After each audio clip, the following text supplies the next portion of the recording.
and welcome to 72 Dragons Health. Today, we had the pleasure of speaking with Irshad Shaikh. Welcome to this interview, Irshad Shaikh. Having you with us today is an honor and a pleasure. Thank you so much, Dr. Pietro, for having me. Irshad is an engineer from Pune, India, with expertise in structural engineering and a passion for beauty pageants and fashion analysis.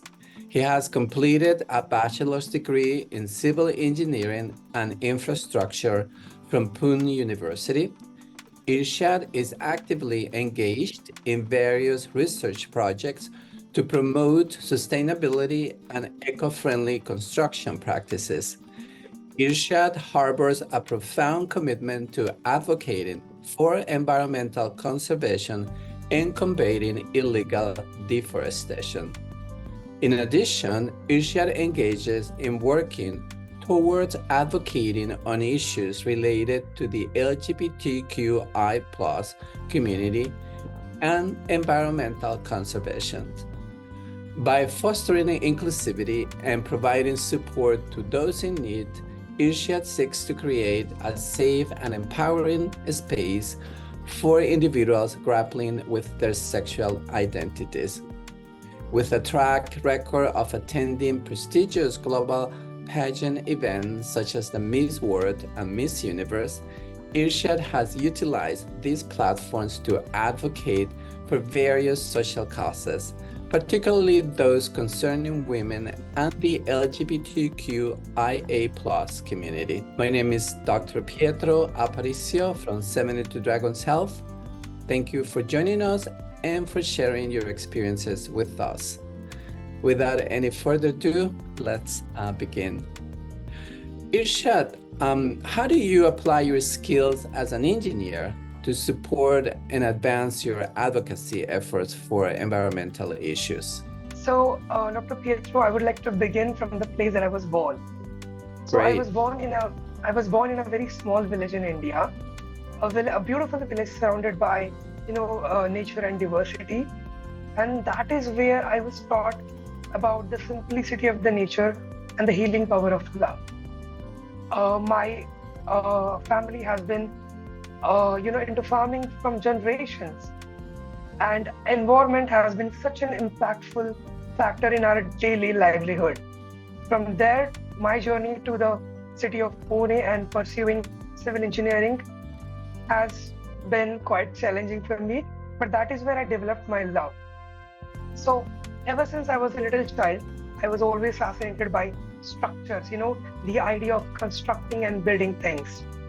So that totally drove me to the city of Pune and studying in one of the prestigious universities in India. So I have a degree in civil engineering and infrastructure, and I'm also aspiring to get a master's degree in structural and geotechnical engineering. So as civil engineers, we are responsible for the building of the world, the infrastructure and all the needs of human beings. But that we were always taught that could never be at the cost of environment and destroying our precious planet. So there are two parts if I had to correlate my career to my advocacy. I think there would be two parts, or you could say phases to it. The first phase is, as civil engineers, we are responsible for building safe spaces and structures, for ensuring that there is sustainability which is going hand in hand. And there is another part to it. We try to adopt the maximum eco-friendly practices, eliminating the conventional construction practices which are harmful to the nature, and adopting new advanced technologies by which we can promote sustainability and the development, and you could say the progress will go hand in hand with the nature. Let me ask you a question on your advocacy work.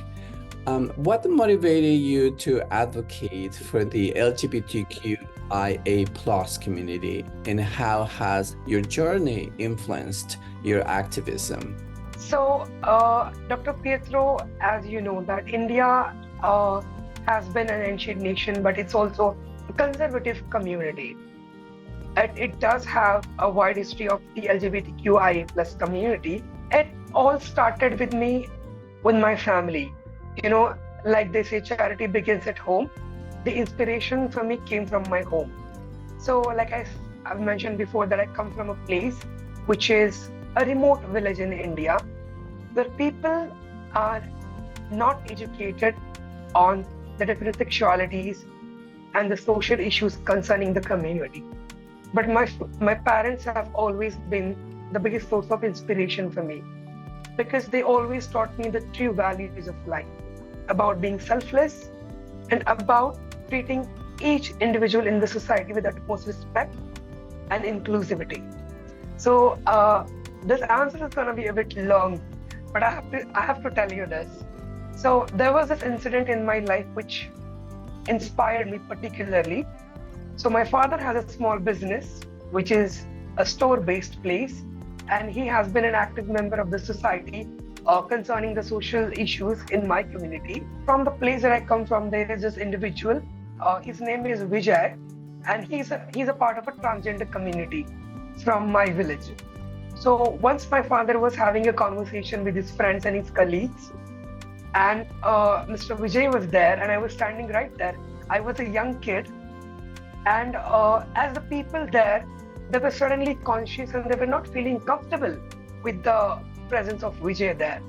But my father warmly and cordially welcomed Vijay, and he introduced him not as somebody from the community, from the transgender community, but he introduced him as his professional career.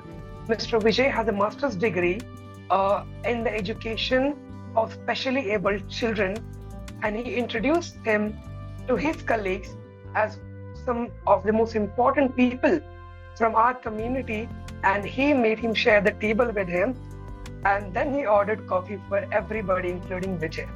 I think that was the moment that really made me emotional, and it taught me that my parents, despite coming from such a conservative community and such a small village, if they would have such a highly thinking of this community, then I should be able to do the same when I grew up.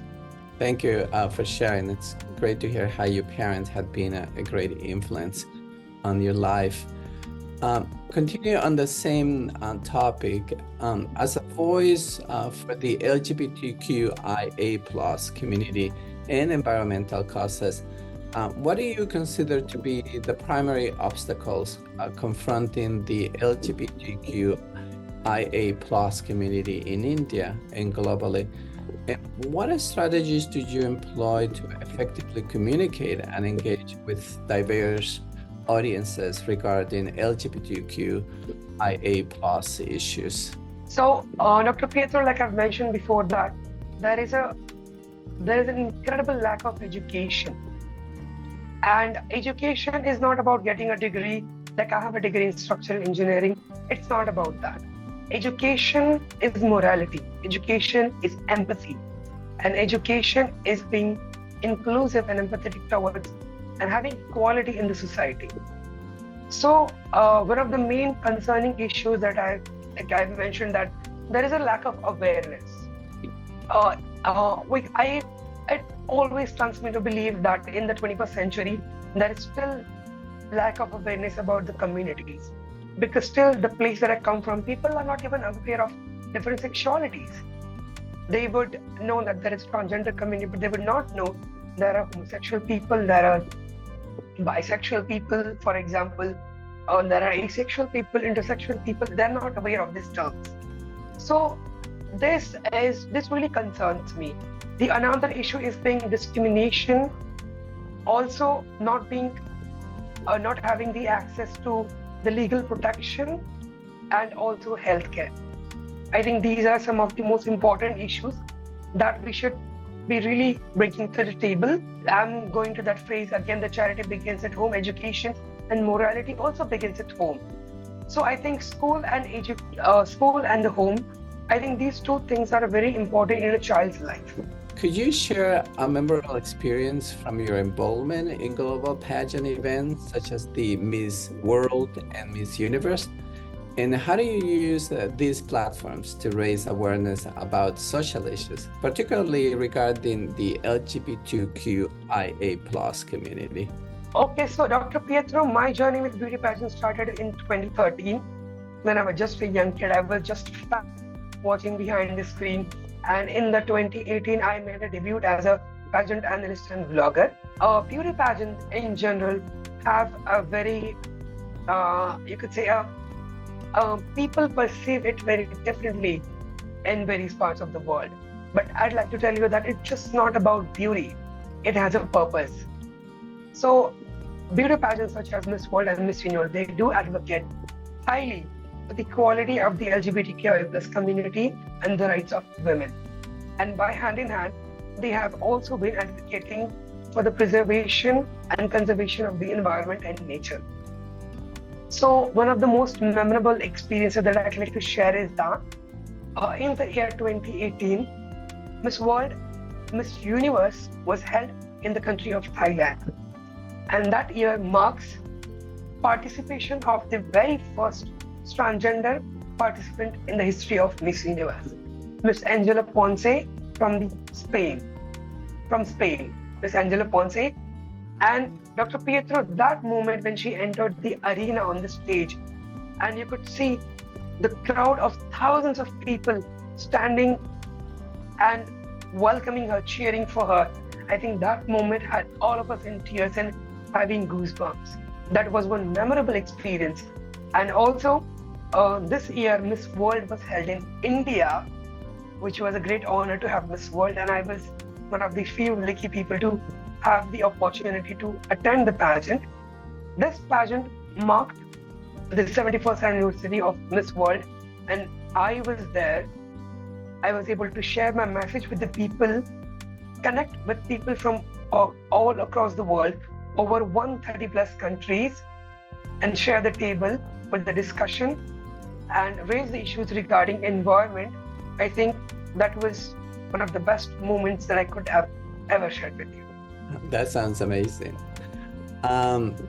Irshad, based on your experience, what guidance or resources would you offer to individuals who are grappling with their sexual identities and need support? And what are your long-term goals and aspirations in terms of promoting sustainability and advocating for the LGBTQI plus rights? As an engineer, my job has always been about finding solutions. I'm being actively involved in the research and development field. Let's start with the LGBTQ plus community issues. So I think we should have, in a country like India, where it's a taboo to talk about, to even mention the community. I think we should begin with having these issues in the curriculum. Because me studying in such a prestigious schools and having such a prestigious university, I always felt that these issues were suppressed. They were not talked about, they were never brought upon. So I think having these issues in our curriculum, educating kids and promoting equality among them. It was unfortunate to see kids from the community getting bullied in my school, and I could stand for them, but I know not every kid gets the opportunity for having somebody to stand by them. So we should have clubs in this, we should promote student communities and clubs in the schools and societies where they feel there is a safe space for them to talk about these things and feel safe. Irshad, it's been truly inspiring to hear about your journey and unwavering commitment to making a difference. Your dedication to fostering a healthy environment and creating safe spaces for individuals within the LGBTQIA plus community is commendable. You are an inspiration. Thank you so much.